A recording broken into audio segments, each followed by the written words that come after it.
Nous ne pouvons pas compter sur nos députés au toit pour faire changer la loi. Donc nous devons changer de député. Le chasseur qui a tué Morgan Keane risquait au maximum 3 ans de prison. Quelle loi indécente. Finalement, ce sera au maximum 6 mois avec 2 ans et demi de sursis en plus. Oui, on en est là. Ce n'est pas Pradier, ce n'est pas Tiegna qui voteront pour une limitation maximale des jours et zones de la chasse. Et ce n'étaient pas les adversaires qu'ils semblent avoir choisis en 2020, tellement ils étaient sans véritable programme, le fait de répéter des slogans d'officines extrémistes n'étant pas un programme. Le chapitre 16 de l'essai Aurélien Pradier troublant est intitulé 2 décembre 2020, mort du chasseur VGE, Morgan Keane assassiné par un chasseur. Aurélien Pradier, donc sur Twitter le 2 décembre 2020. Même la modernité finit un jour par disparaître. Hommage à Valéry Giscard d'Estaing, avec une photo de cet homme qui fut notre président pendant 7 ans. Quand le 23 avril 2021, Aurélien Pradier écrit « Nos forces de l'ordre nous protègent. Elles sont attaquées et assassinées par nos ennemis. Une policière, une mère de famille est tombée aujourd'hui. À cette femme, sa famille, à ses collègues et à notre nation, nous devons un combat total contre l'islamisme. Total !» Je lui réponds « Vous avez des réactions très sélectives, monsieur le député.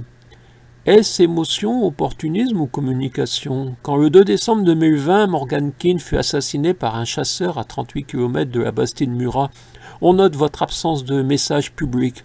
Quant aux morts du cancer, silence également. » Fin de réponse, qui naturellement n'a suscité aucune réaction, ce n'est pas noté dans le bouquin, c'est une petite parenthèse lors de la lecture.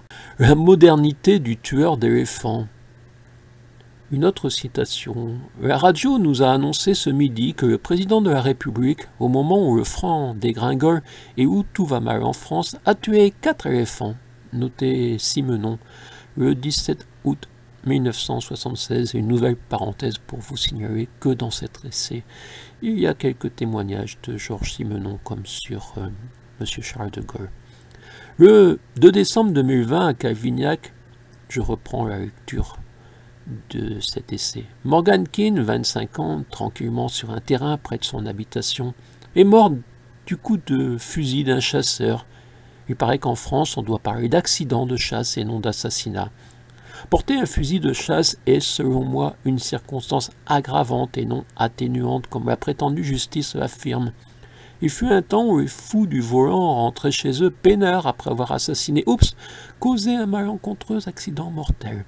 Aujourd'hui, les chasseurs sont rois dans nos campagnes et nous ne sommes pas nombreux à souhaiter limiter la chasse à la nécessité de supprimer une reproduction animale cause de problèmes. S'il n'y a aucun autre moyen, la capture en douceur sera préférée. Naturellement, il est urgent d'interdire l'éparpillement de perdrix et faisans, élevés en batterie et hachés pour être flingués. Aurélien Pradier reprenait sa formule le 8 septembre 2021. Même les reines disparaissent un jour. Élisabeth II nous a fascinés, émus, troublés. Elle a traversé l'histoire avec la force de ceux qui sont faits pour durer. Elle était moderne parce qu'immuable. À la famille royale et au peuple britannique, j'adresse mes condoléances. Fin de citation de tweet. On peut lui conseiller d'éviter les termes dont le sens lui échappe. Une reine immuable. Tout est impermanent, en interaction dans la réalité relative de notre séjour terrestre. Il y avait sûrement, chez VGE, un peu de la modernité monarchique de la reine. C'est donc cela, la modernité selon Pradier? Pensez-vous qu'il tweetera en réaction à l'arrêt de mon cœur? Même les écrivaillons disparaissent un jour.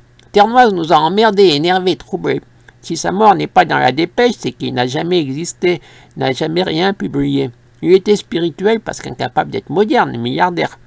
Il ne sera pas le plus riche du cimetière. Aux familles Maury, Michael, Malvy, Bonne-Mère, Brouette et les autres, si injustement fustigé par le wokiste des fake news, j'adresse mes salutations. Champagne. Fin de citation d'un tweet qui n'a pour l'instant pas existé. Et entre parenthèses, pour terminer ce chapitre 16, je doute de sa capacité à fredonner Jacques Higelin sans prompteur. Oui, il terminait ce tweet imaginaire par Champagne.